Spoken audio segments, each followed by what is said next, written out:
오늘 우리에게 주시는 하나님의 말씀을 같이 읽겠습니다. 하나님의 말씀은 신약성경 마태복음 28장 16절에서 20절까지 말씀입니다.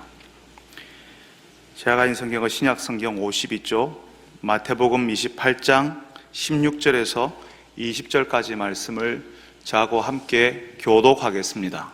제가 먼저 16절을 읽습니다. 11 제자가 갈릴리에 가서 예수께서 지시하신 산에 이르러 예수를 배웠고 경배하나 아직도 의심하는 사람들이 있더라. 예수께서 나와 말씀하여 이르시되 하늘과 땅의 모든 권세를 내게 주셨으니 그러므로 너희는 가서 모든 민족을 제자로 삼아 아버지와 아들과 성령의 이름으로 세례를 베풀고 같이 읽습니다. 내가 너희에게 분부한 모든 것을 가르쳐 지키게 하라. 볼지어다 내가 세상 끝날까지 너희와 항상 함께 있으리라 하시니라. 아멘. 사랑하는 주님, 이제 저희들이 다시 한번 주의 말씀을 들으려 합니다. 우리의 귀를 열어주시고 우리의 어두운 마음을 밝혀주셔서 하나님께서 무엇을 기뻐하시는지, 하나님께서 무엇을 중요하게 여기시는지 다시 한번 아는 시간, 듣는 시간, 깨닫는 시간 되게 하여 주옵소서. 우리가 하나님이 중요하게 여기시는 그것을 나도 중요하게 여기고 있는지, 나도 그런 사람 되고 있는지 아는 시간 되게 하여 주옵소서. 예수님의 이름으로 기도합니다. 아멘. 요즘 재벌집 막내 아들이라고 하는 드라마가요, 엄청난 인기를 끈답니다. 현재를 살고 있던 사람이 다시 과거로 돌아가서 사는 이야기죠. 과거 해기자라고 요즘 그런 말들을 쓰더라고요. 과거로 돌아갔으니까 이제 앞으로 무슨 일이 벌어질지를 아는 거잖아요. 그 재벌집 막내 아들이 재벌집 아들답게 투자하는 것마다 대박을 터뜨립니다. 미리 다 알고 있으니까, 앞에 뭔 일이 벌어질지 알고 있으니까. 우리가 종종 그런 이야기 하지 않습니까? 우리가 살던 땅이 예전에 다 채소밭이었고 미나리밭이었는데 나중에 보니까 엄청나게 개발이 된 걸 보면서요, 그때 땅 샀어야 되는데, 그때 샀어야 되는데 하는 이야기를 우리가 하지 않습니까? 나중에 거기가 그렇게 잘 된 것을 보면서요, 아이고 아깝다 하고 아쉬워해요. 그렇게 오르고 그렇게 잘 될 줄 몰랐거든요. 누가 나보고 그 미나리밭 싸게 줄 테니까 사라고 했는데 그 미나리밭 사서 뭐 하겠냐고, 어디 쓰겠냐고 내가 거절을 했는데 거기가 개발이 되고 많이 올랐다고 생각해 보세요. 그러면 속이 쓰리지 않겠습니까? 아마 그 땅 주변을 지날 때마다 속상할지도 몰라요. 그 생각이 나서 우라통이 터져서 어쩌면 절대로 그 근처는 안 가려고 할지도 모릅니다. 그래서 사람들마다 판타지라는 걸 가지는 거죠. 그게 그렇게 귀한 땅인지를, 그렇게 귀한 땅이 될지를 미리 알고 있었다면, 내가 미래를 미리 볼 수 있다면 얼마나 좋을까 하는 그런 판타지, 그런 환상이 재벌집 막내 아들 같은 드라마에 녹아 있는 겁니다. 미리 알지 못해서 속상하니까, 내가 제대로 된 판단을 못해서 후회가 되니까 그런 드라마를 보면서요, 내 쓰린 마음을 푸는 거죠. 여러분, 예수님이 십자가에 달리실 때에 예수님 버려두고 도망간 제자들은 어땠을까요? 이 제자들은 절대로 예수님 버리지 않겠습니다, 예수님과 함께 죽겠습니다 했던 사람들이었어요. 그런데 예수님 잡혀가니까 급격한 태세 전환이 일어나죠. 한 사람 도망가니까요, 이러다가 다 죽겠다 싶었어요. 너도 나도 다 도망가 버렸어요. 예수님의 제자 베드로는 멀찍이 예수님 뒤따라가다가 너도 예수당이지, 너도 예수와 함께 있던 사람이지 하니까 놀래가지고, 아니야, 나 예수라는 사람 몰라, 당신 사람 잘못 봤어, 사람을 어떻게 보고 그래, 나는 절대로 예수 몰라, 맹세할 수 있어, 그랬습니다. 그리고 나서 예수님이 십자가에 달리셨고 거기서 죽으셨어요. 그 모든 것이 비극으로 끝나버렸습니다. 그런데 급하게 막달라 마리아 그리고 다른 여성들이요, 제자들에게 와서 이야기하는 거예요. 예수님이 살아났습니다. 예수님이 부활하셨습니다. 예수님이 여러분들에게 이렇게 말하라고 했어요. 내 형제들에게 갈릴리로 가라. 거기서 나를 보리라. 이렇게 말하라고 했어요. 오늘 우리는 28장을 읽었는데 28장 10절에 예수님께서 이 여인들에게, 제자들에게 가서 이렇게 말하라, 이렇게 전하라고 했습니다. 제자들은 깜짝 놀랐을 거예요. 아마 속상하지 않았을까요? 후회가 막 찾아오지 않았을까요? 예수님이 부활하셨다고 하니까 왜 내가 예수님을 버려두고 도망갔을까? 왜 그때 내가 정신없이 막 도망갔을까? 베드로는 왜 내가 예수님을 한 자리에서 3번이나 부인했을까? 여러분, 예수님이 부활하셔서 제자들에게 갈릴리에서 만나자라고 하는데요, 그 제자들이 예수님 볼 면목이 있었을까요? 예수님이 부활하셨다, 예수님이 살아계신다라고 하는 소식이요, 이 제자들을요 더 괴롭게 만들어요. 이 사람들이 예수님께 한 짓이 있거든요. 예수님이 부활하셨다는 소식은 그 예수님을 제대로 따르지 못하고 도망간 것을 더 생각나게 만들고요, 자신을 더 고통스럽게 만드는 일이에요. 죽은 줄 알았던 예수님이 살아나셨으니까 마땅히 그 부활을 기뻐해야 되는데, 예수님을 잘 따르지 못했던 제자들에게는 그 부활이 오히려 고통스러운 시간이 되는 거죠. 고통스러운 사건이 되는 거라고요. 그때 그러지 말았어야 했는데, 그때 바보같이 도망가지 않았으면 참 좋았을 텐데 하는 그런 후회가 막 밀려오는 거죠. 근데 여러분, 부활하신 예수님께서요, 무덤에 찾아온 그 여인들에게 가장 먼저 한 이야기가 뭐냐 하면 제자들에게 가서 전하라라고 하는 이야기였어요. 그러니까 죽음에서 다시 사신 예수님이 가장 먼저 챙긴 사람이 누구냐 하면요, 제자들이었다고요. 예수님이 가장 위급할 때, 어려울 때 다 버리고 도망간 그 사람들, 예수님을 모른다고 하던 그 베드로와 같은 제자들을 향하여서 심지어는 뭐라고 하냐면요, 이 제자들을 챙길 뿐만 아니라 이 제자들을 뭐라고 부르냐면요, 이 원수 같은 놈들이라고 하지 않고 내 형제들에게 가서 전해라, 내 형제들이라고 부릅니다. 그 제자들에게 갈릴리에서 만나자고 전해주라고요. 말씀드렸죠. 이 제자들은 예수님 버리고 도망간 사람들이었다고요. 수지자 베드로는 예수님 모른다고 한 자리에서 바로 3번이나 부인했습니다. 자신은 예수님과 상관없는 사람이라고 맹세까지 했어요. 그러니까 예수님께서 갈릴리에서 다시 만나자 해도요, 무조건 기쁘고 무조건 행복한 감정으로 만날 수가 없어요. 도대체 예수님께서 예수 버리고 도망간 자신들을 어떻게 하실지가 두려운 거예요.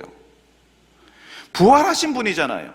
별 볼 일 없는 분이 아니라 하늘과 땅의 권세를 가신 하나님의 아들이라는 사실이 그 부활로 드러났잖아요. 예수님이 보통 분이 아니시거든요. 사람이 함부로 대할 수 있는 분이 아니라고요. 그런데 그런 분을 모른다고 했고 내버려두고 도망가 버렸으니까 예수님이 불같은 호령을 내리고 어떤 처벌을 내려도 할 말이 없는 거죠. 그래서 갈릴리에서 만나자 해서 왔지만 예수님 앞에서 두려운 겁니다. 불안한 거죠. 근데 그런 제자들에게 예수님께서 어떻게 하신다고요? 이런 제자들이 뭐가 좋다고 내 형제들이라고 하셨어요. 그리고 먼저 다가오셔서 말씀하시는 겁니다. 오늘 우리가 읽은 말씀 18절에 예수께서 나와 말씀하여 이르시되, 예수께서 나와 말씀하여 이르시되, 예수님께서 다가오셔서 먼저 말씀해 주시는 것이, 예수님이 먼저 다가오시고 먼저 말씀하시고 바로 이것이 화해를 시작하시고 관계를 회복하시는 겁니다. 여러분, 보통 사람들 사이에서 관계가 깨어져 있으면요, 어떤 일이 일어나죠? 관계가 깨어져 있고 하면요, 서로 마음이 상해 있으면요, 하하호호 하면서요 수다를 떠는 사람도 있습니까? 관계가 다 깨져 있는데 서로 웃으면서 와, 막 너무 재밌다 하면서 막 웃는 그냥 화기애애한 그런 분위기를 만듭니까? 그런 사람 없습니다. 관계가 깨어지고 나면 제일 먼저 일어나는 일이요, 마음이 다쳤다는 표시로 입이 닫혀요. 서로 아무 말도 없게 됩니다. 남편과 아내가 말다툼을 하고 마음이 상해했을 때 집안이 어떻죠? 막 시끄럽고 그렇습니까? 여러분 막 서로 막 수다를 떨고 그렇게 하시나요? 모르겠어요. 보통은요 조용합니다. 침묵이 흐르게 되죠. 아이들도 아빠와 엄마의 관계를 눈치채고는요, 그 시끄럽던 아이들도요 덩달아 조용해져요. 그런데 그런 관계의 회복이 언제 시작되냐면요, 입을 열어서 누군가 아내나 남편에게 말을 걸기 시작했을 때예요. 그 무거운 침묵이 깨어질 때에, 그 무거운 침묵이, 조용했던 그 침묵이 깨어질 때 관계의 회복이 일어나기 시작합니다. 잘못한 사람이 잘못했다고 하기 정말 힘들거든요. 자신이 잘못했다는 사실을 알고 있어도 어떻게 사과를 해야 될지, 화해하고 싶은데 어떻게 해야 될지를 모를 때가 많아요. 속으로 그런 생각도 들거든요. 나만 잘못했나, 지도 잘못했지. 근데 그래도 그냥 말을 못하고 있는 거죠. 그런데 그때 화해하고 싶은 그 사람이 먼저 말을 걸어주면, 먼저 다가와주면 정말 땡큐죠. 지금 예수님이 제자들에게 그렇게 하고 있는 겁니다.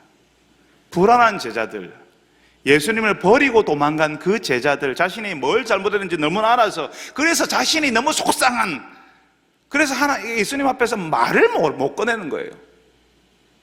그런 제자들에게 예수님이 먼저 오시고 예수님께서 먼저 입을 열어서 말씀하시는 겁니다. 그 예수님이 제자들에게 오셔서 뭐라고 하시죠? 너희들이 그럴 줄 몰랐다, 섭섭하다, 이렇게 하셨나요? 제자들이 죄책감에 몸부림치도록 상처나고 찢어진 데를 막 손가락을 넣어서 후벼 파고 계시나요? 예수님께서는 제자들이 약하다는 사실을 이미 알고 계셨습니다.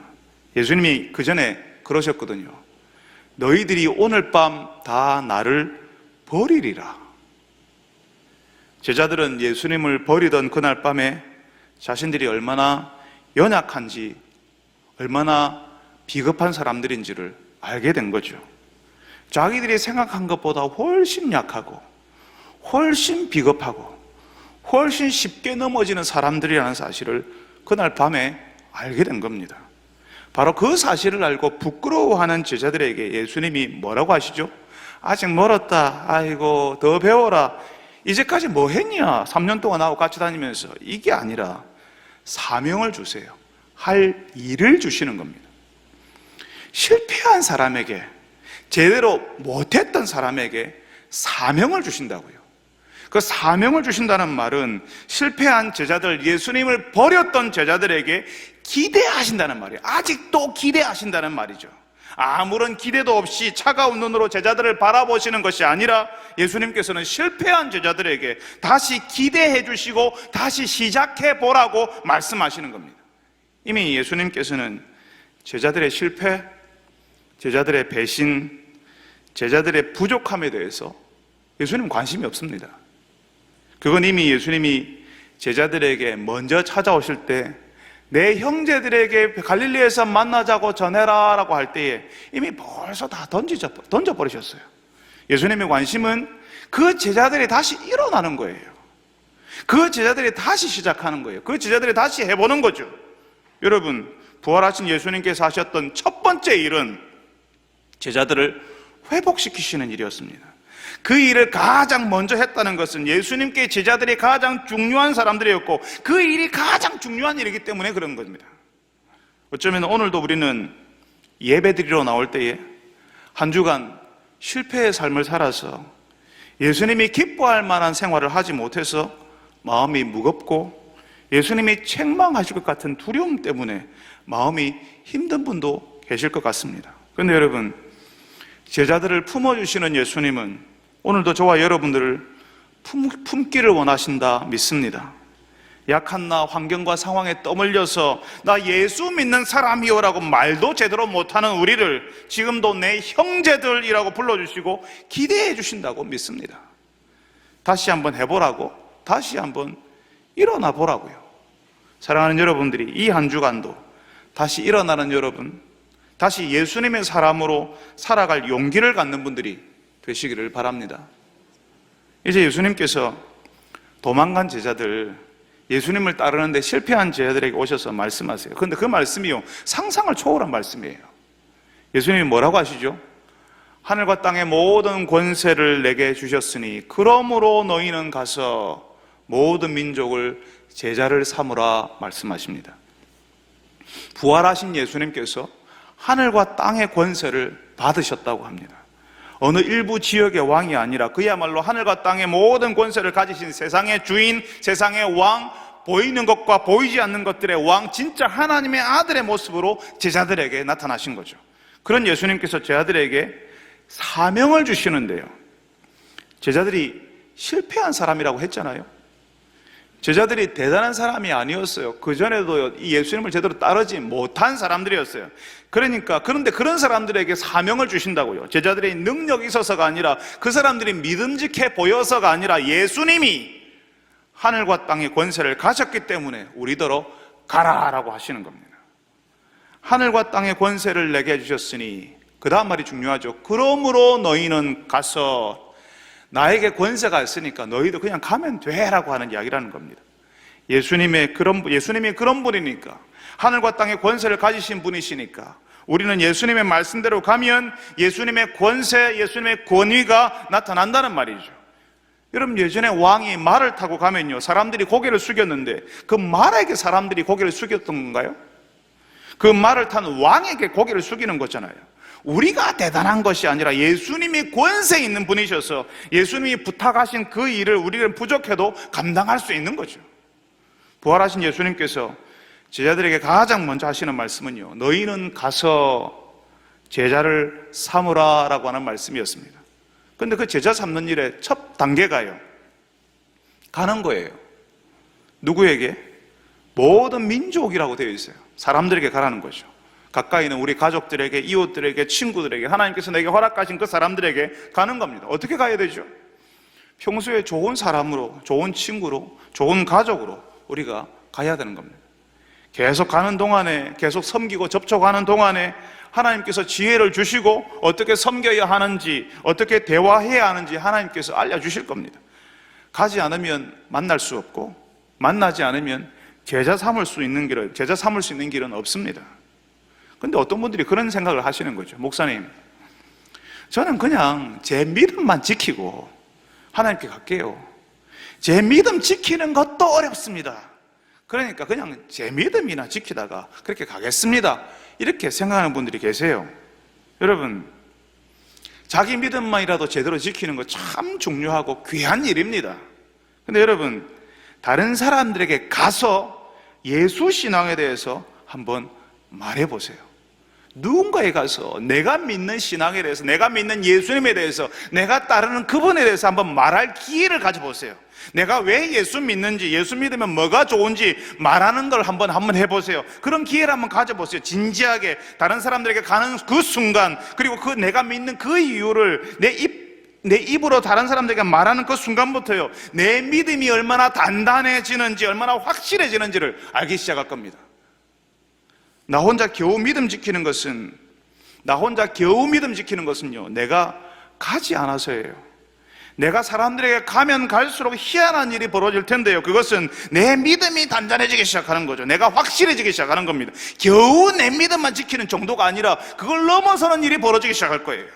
내가 가는데 내가 감동을 받고, 내가 가는데 내가 은혜를 받아요. 내가 가니까 하나님의 도우심을 경험하고요, 내가 가니까 하나님께서 함께 하심을 체험하기 시작하는 거죠. 내가 가보니까 예수님께서 하늘과 땅의 권세를 가졌던 분이라는 사실을 그때 실감하기 시작하는 겁니다. 예수님의 말씀에 순종해서 가는 사람에게 찾아오는 하나님의 위로요, 은혜인 겁니다. 근데 가지 않으면요, 진짜 자기 믿음도 지키지 못하는 사람이 돼요. 여러분, 내 믿음이라도 겨우 지키고 있으니까 나 이것만 지키다 갈게요 하는데요, 가지 않으면 그것도 안 돼요. 가지 않으면 그것마저도 못하는 겁니다. 진짜 자신의 믿음도 지키지 못하는 사람이 된다고요. 자신의 믿음도 겨우 지키는 수준이 아니라 그 믿음조차도 수시로 흔들리고 헷갈리는 것을 경험하게 될 겁니다. 여러분, 내 믿음이라도 지키고 싶다고요? 그렇다면 진짜 다른 사람들에게 가야 돼요. 다른 사람들에게 갈 때만 내 믿음을 확실하게 지킬 수 있기 때문에 그렇습니다.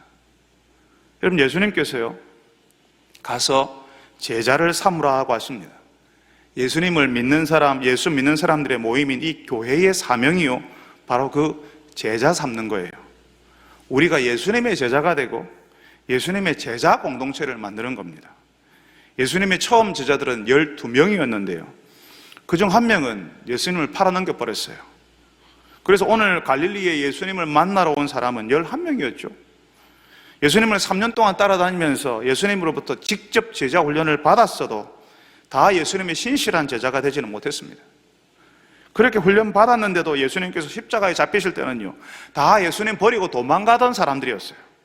그런데 그 제자들이 자신의 실패를 통해서 자신이 얼마나 약한지, 자신이 얼마나 부족한지 아는 제자들이 되었고요. 부활하신 예수님을 만나서는 이전과는 완전히 다른 제자가 되었습니다. 그전에는 불리하면 도망갔고요. 상황과 형편이 위급하면 나 예수님 몰라요. 나 예수하고 상관없는 사람이에요. 맹세할 수 있어요. 했던 사람들이었어요. 근데 부활하신 예수님을 만나고 나서는요, 그 예수님을 위해서 죽는 사람들이 됐어요. 예수님이 하늘과 땅의 권세를 가졌다는 사실을 알았으니까, 생명이 예수님께 속했다는 사실을 아니까 그 생명 예수님께 맡겨놓고 예수님을 따라가는 사람이 되더라는 거죠. 그러니까 이런 사람들을 세상이 감당을 못하는 겁니다. 예수님이 말씀하시는 것은 바로 그런 제자를 삼으라, 그런 제자를 만들어라 라고 하는 겁니다. 부활하신 예수님이 제자들을 챙기시고 그 제자들에게 너희들과 같은 제자들을 만들려고 하는 데는 이유가 있는 거죠. 그런 제자들만 있으면, 그런 제자들의 공동체가 생기면 세상이 달라지거든요. 하나님이 살아계신 것을 세상이 알게 될 것이기 때문에 그렇습니다. 코로나 역병 이후로 기독교 인구가 준다, 다음 세대가 사라진다, 다른 종교들은 늘어나는데 뭐 이런 이야기 할 필요 없습니다. 예수님이 갈릴리에 모인 11명의 제자들에게 모든 민족을 제자를 삼으라 이렇게 이야기하십니다. 왜? 예수님이 하늘과 땅의 권세를 가진 분이라는 사실을 아는 제자 11명만 있어도 모든 민족에 가는 것이 가능하기 때문에 그런 이야기를 하신 거죠. 교회의 성도가 몇 명인지, 얼마나 많은 사람들이 모이는지 우리가 거기에 목을 맬 필요가 없습니다. 얼마나 많이 모이면요, 사람들에게 우리 이만큼 모인다고 자랑할 수 있을까 봐요. 그렇게 많이 모이는데 세상에 왜 이러냐고, 그렇게 많이 모이면서 이 공동체 때문에 세상이 달라지고 있냐고 물으면 우리는 할 말이 없는 겁니다. 많이 모이는데 아무런 영향을 주지 못하는 무능한 공동체인 것을 부끄러워해야 됩니다. 우리 교회에 사람이 얼마나 많이 모이는가를 보고 기뻐하거나 자랑하는 것이 아니라 우리 공동체에 예수 제자가 몇 명인지를 물어야 되죠. 내가 예수 제자가 되고 있는지를 그것 물어야 된다고요. 여러분, 제자는 전생에 걸쳐서 예수님의 사람으로 변모되는 사람을 말합니다. 우리가 태권도장에 가면요, 요즘 모르겠어요. 예전에는 처음에 가면 흰 띠를 줬거든요. 초보자에게 흰 띠를 메고 차츰 노란 띠, 파란 띠, 요즘도 그런지 모르겠습니다. 그 다음에는 빨간 띠, 나중에는 검정 띠를 매게 됩니다. 도장에 다녀도요, 같은 도장에 다니고 있어도 그 수준이 다른 것처럼 우리가 예수님을 따르는 사람이라고 해도, 성도라고 해도 그 따르는 것의 깊이가 다를 수밖에 없습니다. 그런데 예수님께서 제자 삼으라고 말씀하신 그 제자들은 자신의 실패를 경험했고 예수님이 품어주신 것을 경험했고 그 예수님이 하늘과 땅의 권세를 가진 부활의 주님이라는 사실을 아는 제자들이었어요. 그러니까 생명을 걸어놓고 예수님을 따른 사람들이었던 거죠. 그러니까 그 사람들의 공동체에는 기적이 일어났고 그 예수님을, 그 공동체는 세상의 모임과는 달랐다는 겁니다. 다른 가치를 추구하거든요. 여러분, 제자는요, 예수님을 따르는 사람들이에요. 예수님이 제자들을 부르실 때 맨 처음 하신 말씀이요, 나를 따르라 라고 한 거였어요. 제자는 예수님의 길을 따라가는 사람이 되는 겁니다. 이 따르는 것이 되어야 예수님의 제자가 되고 또 다른 사람을 따르게 할 수가 있어요. 예수님을 따르는 사람이, 잘 따라가는 사람이, 그 길 위에 서서 예수님을 따라가는 그 사람이 또 다른 사람을 따르게 할 수 있다고요. 내가 억지로 일부러 그렇게 강압적으로 하는 게 아니라 저절로 사람들이 나를 보고 따라오게 되는 거예요. 그럼 여러분, 예수님을 따른다는 게 도대체 뭘까요? 예전에 미국에서 공부할 기회를 얻어서 미국에 있을 때에 예전에 알던 목사님들 가정이 휴가를 내어서 저희 집에 방문한 적이 있었어요. 한 6가정이었는지 7가정이었는지 굉장히 많은 분들이 찾아오셨습니다. 이분들이 이제 저희 집에서 막 남자들, 여자들 막 한 방에 뭉쳐서 같이 자고 그 다음날 어디로 가냐면요, 저희 집에 들렀다가 이제 캐나다 나이아가라 폭포, 나이아가라 알죠? 여러분 알고 계시죠? 그 나이아가라 폭포에 가다가 들른 거예요. 다들 그 유명한 그 나이아가라 폭포에 간다고 그 다음날 짐 싸고 나가는데 저는 작별 인사를 하고 학교 도서관 간다고 나왔어요. 다들 그랬어요. 아니 같이 갑시다 정 목사님, 나이아가라 같이 한번 가봅시다. 근데 그런 욕에 넘어갈 수 있겠습니까? 난 도서관 갑니다 하고 나오는데 제 아내의 눈이 그렇게 슬퍼 보였어요. 다들 그렇게 간다니까. 근데 남편은 도서관 간다고 나가니까 얼마나 서럽고 속상했겠습니까? 그래서 그 눈을 보는 순간, 그래, 나도 나이아 가자 하고 해가지고 나이아가라 가자고 했어요. 그렇지만 거기 갈 생각을 안 했잖아요.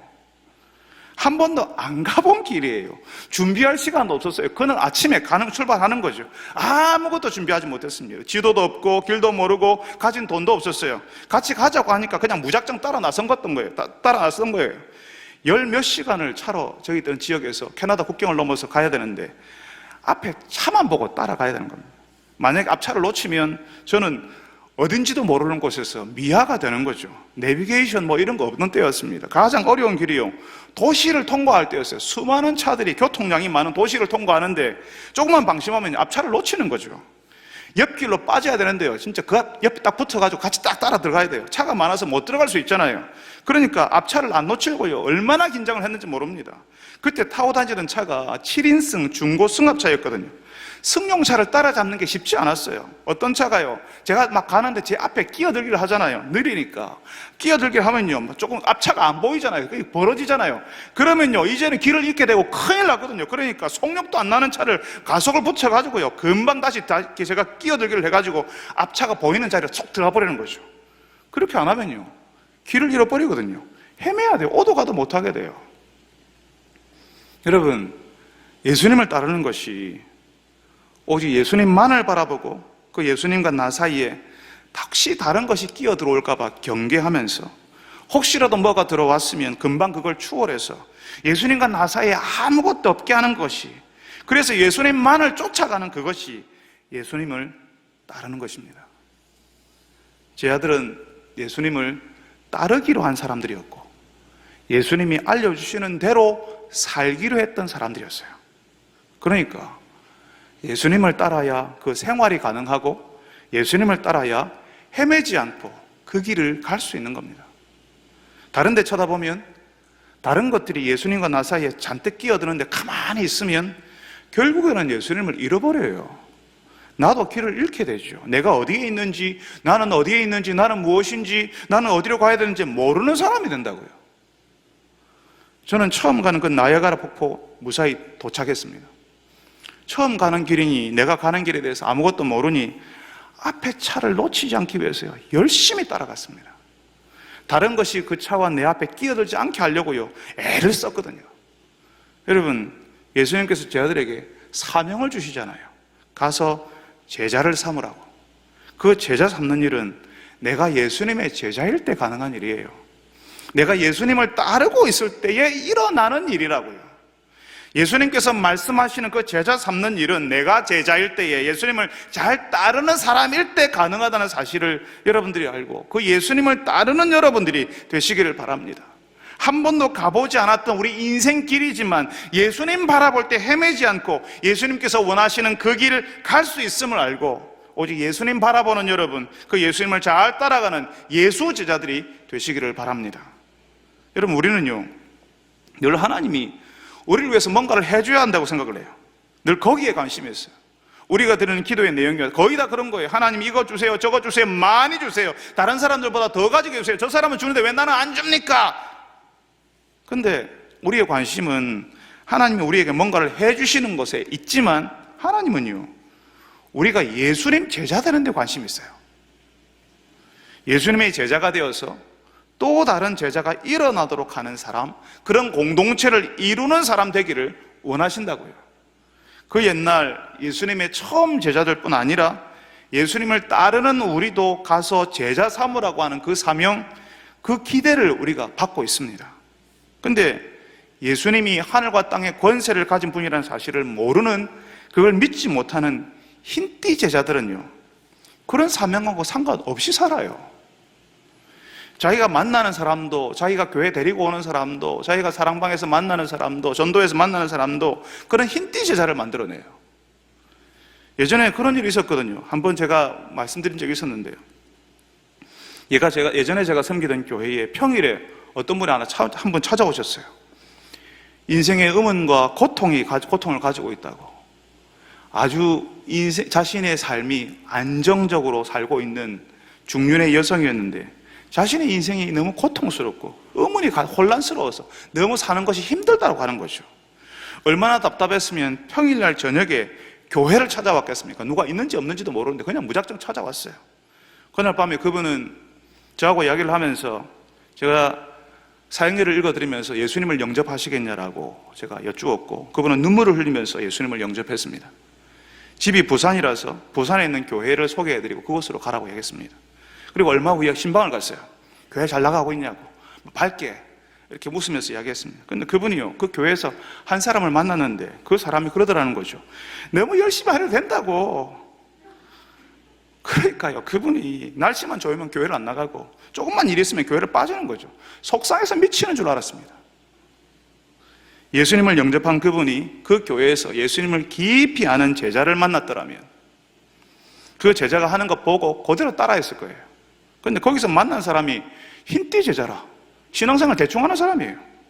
그래서 그 사람처럼 하는 거예요. 그래도 되는 줄 알고 그 사람도 그렇게 하고 있으니까. 우리 교회에 새 가족이 왔다면 그 새 가족을 모시고 온 분이 어떤 분인가에 따라서 달라집니다. 새 가족을 모시고 온 분이 예수님의 제자라면 그 새 가족도 당연히 그렇게 해야 되는가 보다라고 그렇게 따라가게 될 거예요. 그런데 그 새 가족을 모시고 온 분이 예수님의 제자 되는 일에 관심이 없는 분이라면요, 그 새 가족도 교회에 몇 번 얼굴을 비추다가 언제 사라졌는지 보이지 않게 될 겁니다.